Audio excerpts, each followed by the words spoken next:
Саламатсыздар ма қыздар? Бүгін жаңа жылдық композиция сухофруктыдан жасағым келіп тұр. Ол үшін мен осындай жаңа жылдық ойыншықты таңдадым. Базардан алған болатым. Бір штугін 500 теңгеден.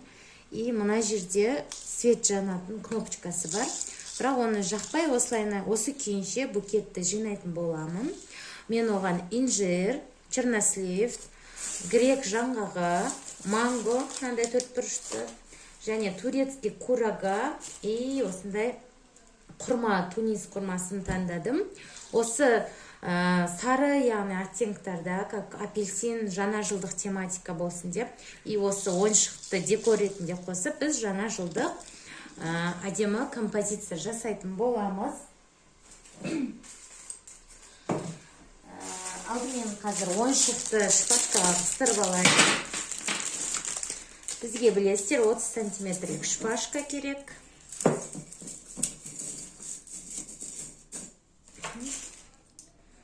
Ойыншықты шпажкаға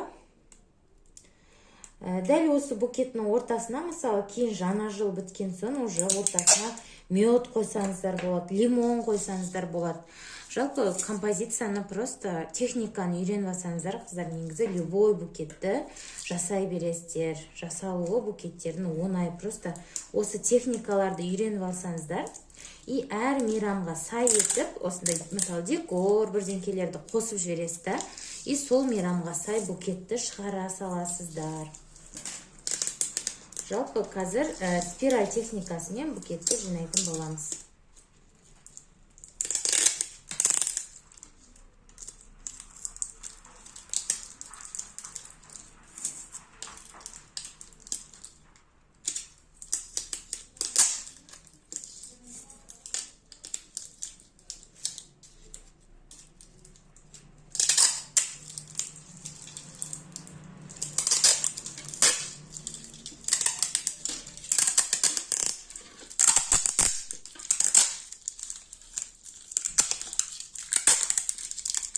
Осылай бекітеміз.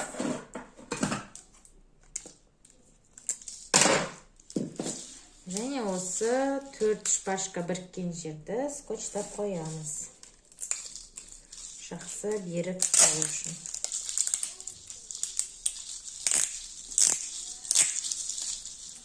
Енді мынаяққа қоя тұрамыз, қыздар. Біз жұмыс орнымызға пищевой пленканы төсеп аламыз. Және қажет сухофруктылардың барлығын шпажкаға орнатып шығамыз.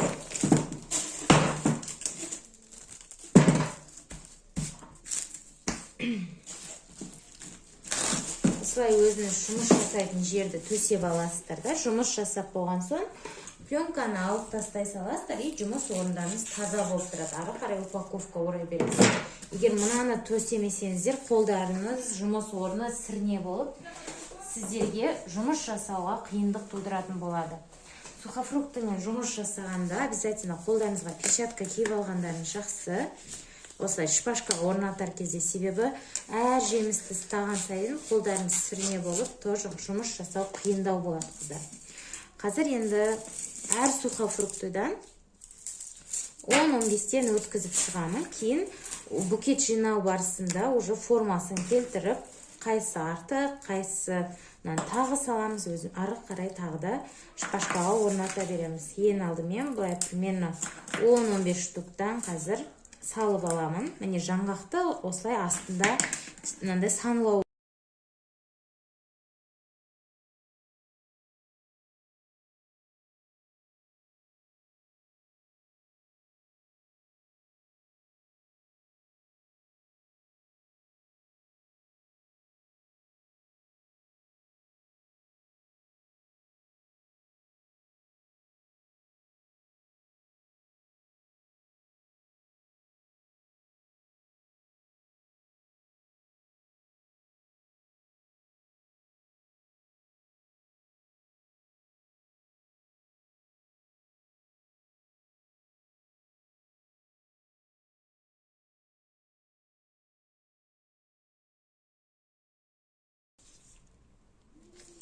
Міне, қыздар, жемістерді салып алдым. Қазір біз букетті енді спираль техникасында жинаймыз. істейтініміз, жаңағы ортаға игрушкамызды, яғни елканың игрушкасын ортаға қоямыз да, айналасына сухофруктыларды раскидысты қылып, яғни екі-үшеуден қатарынан сала отырып, букетті спираль техникадан жинаймыз. Спираль дегеніміз, қыздар, мынау шпажканы былай орналастырдық қой, бір шпажканы. Соған келесі шпажканы осылайынан қиылысатын жерінен бір-біріне былай плотно жатып тұру керек шпажка. Сол кезде букеттеріңіз ең соңында аяғында тұратын болады. Ал егер сіздер просто сала беретін болсаңыздар, букеттеріңіз аяғында тұрмайтын болады. Міне, мына жерін қарасаңыздар, әр шпажка бір-бірін үстіне жатып тұрады, қыздар. Сосын букеттің астынан және үстінен қолмен қатты қысып жүрмеңіздер. Просто жай ғана орта тұсынан ұстап тұрасыздар да, и әр сухофруктыды үстіп спираль бойынша айналдыра орналастырамыз.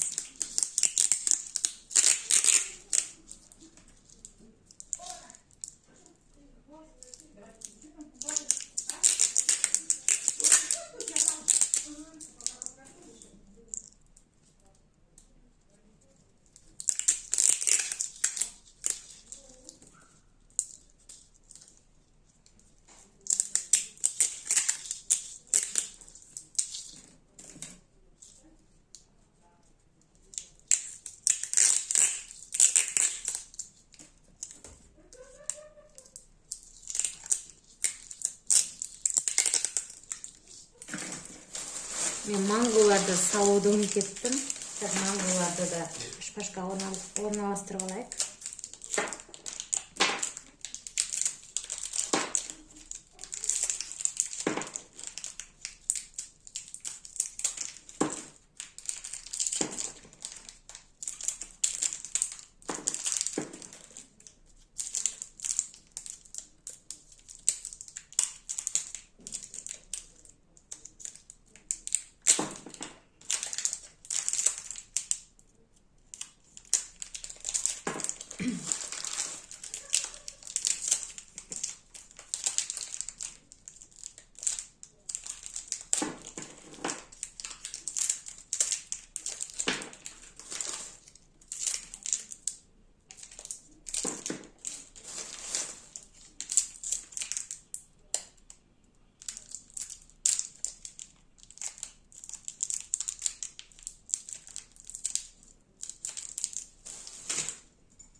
Ромб тәрізді қылып, шпажкаға осылай орналастырасыздар.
Все, дальше әр түрлі қылып араластырып сала бересіздер, қыздар. Арнайы бір не жоқ, план жоқ. Сала бересіздер просто.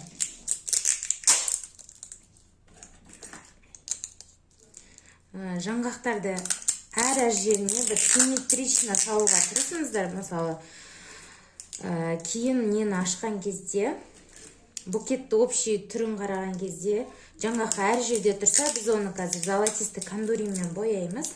И ол әдемі осы новогодний ойыншыққа сай, ол да бір ойыншық сияқты болып, жылтырлап әр жерде әдемі болып тұратын болады. Сондықтан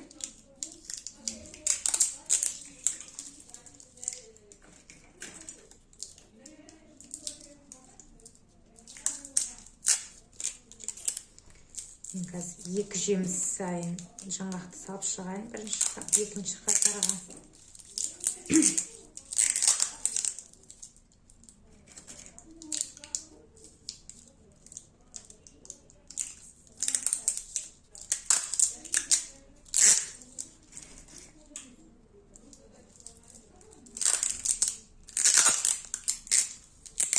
Главное, но спиральді шатастырып жүрмей, ұмыт кетпеңіздер. Сіздер спираль бойынша жинап жатсыздар. И сол бойынша жинасаңыздар, букеттеріңіз соңында аяғында шығатын болады.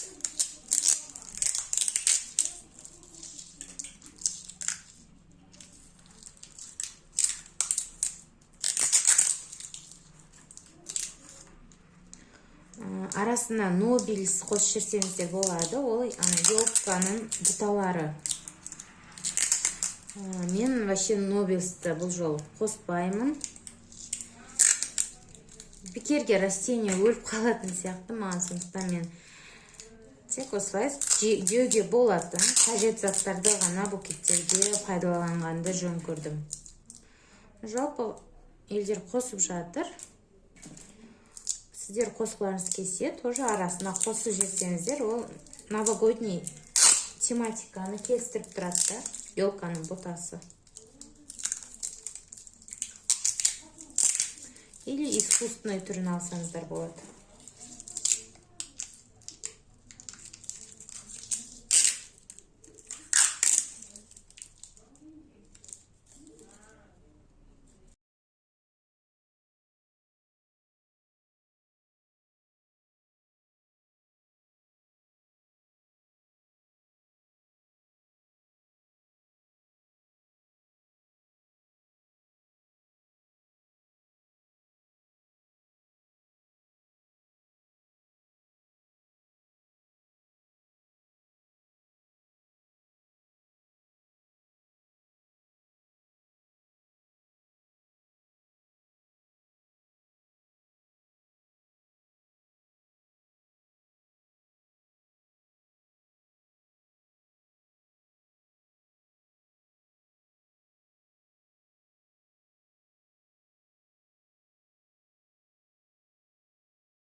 қыздар, енді букеттің қазір аяғында тұру үшін мына орта бөліктерінен ғана шпажканы кесеміз.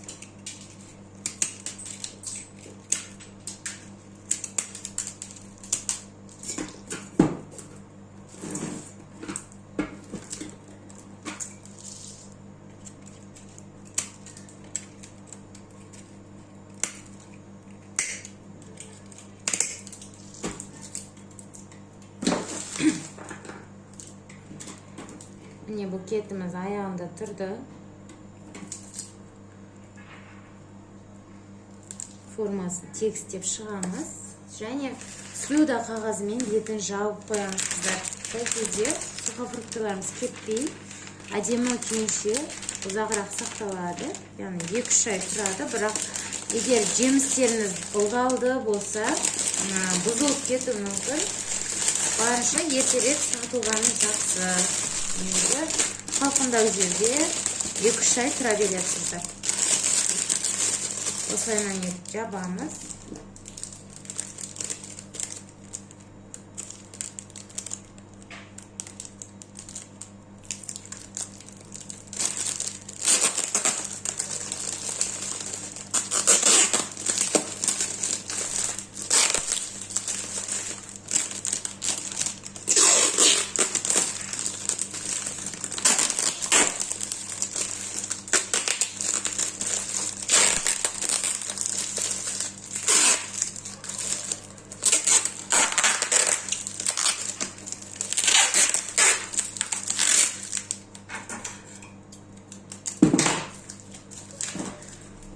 Қыздар, қазір упаковкасын ораймыз. Бірінші жұмыс орнымызды бір тазалап алайық.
Упаковкасына мен фиолетовый түс таңдадым. Қыздар, сары мен фиолетовый түс, жалпы оранжевый, сары мен фиолетовый түс әдемі жарасады. Сондықтан осындай түс таңдадым. 3 листін алдым упаковканы, және соны теңге 2 бөлеміз.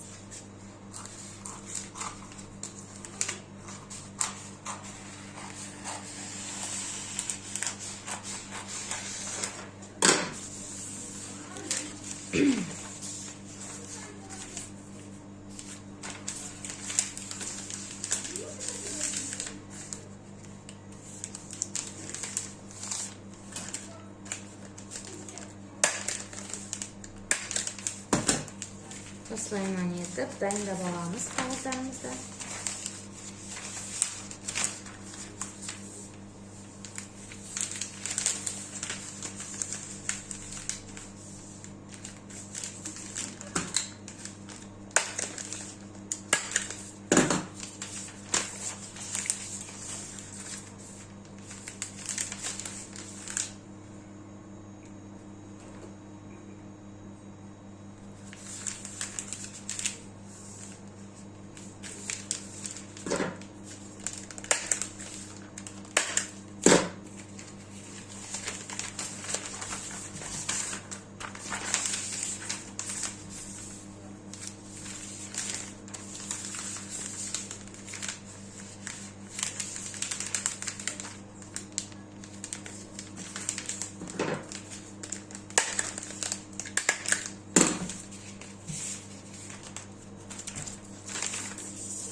қыздар, упаковканы жоғарғы жағын бір 3-4 сантиметр ғана қалдырып, осылайынан айналдыра орап шығамыз.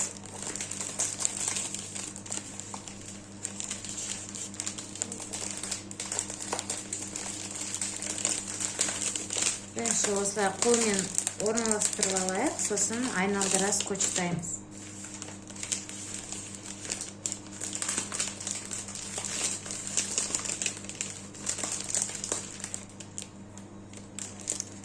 Скотчтарымызды ашып дайындап алыңыздар.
Неге осылай етіп упаковкасын ораймыз. Және мынаны скотчымызды теріс қарай айналдырамыз да. Қырқамыз. Енді астыңғы бөлігін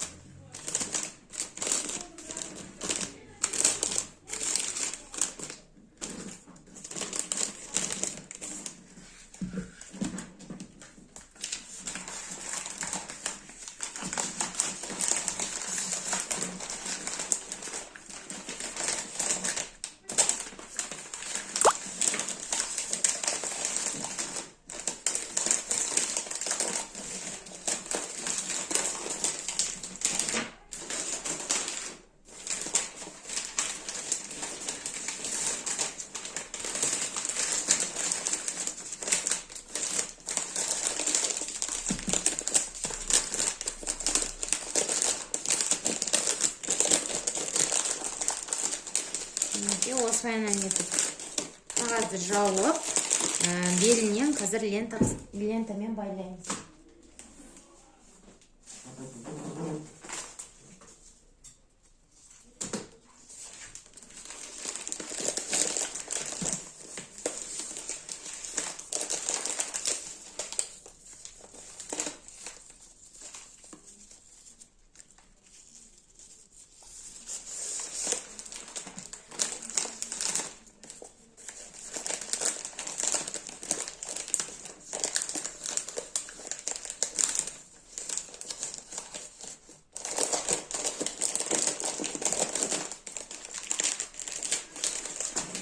Букетіміз дайын, қыздар. Жаңа жылдық композицияларымызды осылай ассортиментті толықтырсаңыздар болады. Сәттілік.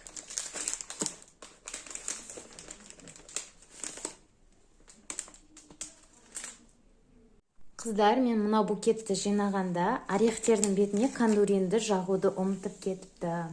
Сіздер обязательно жақсаңыздар, мынандай әдемі яркий болады букеттеріңіз. Яғни жаңғақтардың барлығын осылай золотистый қылып бояп қойыңыздар. Сол кезде әдемі новогодний букет шығады.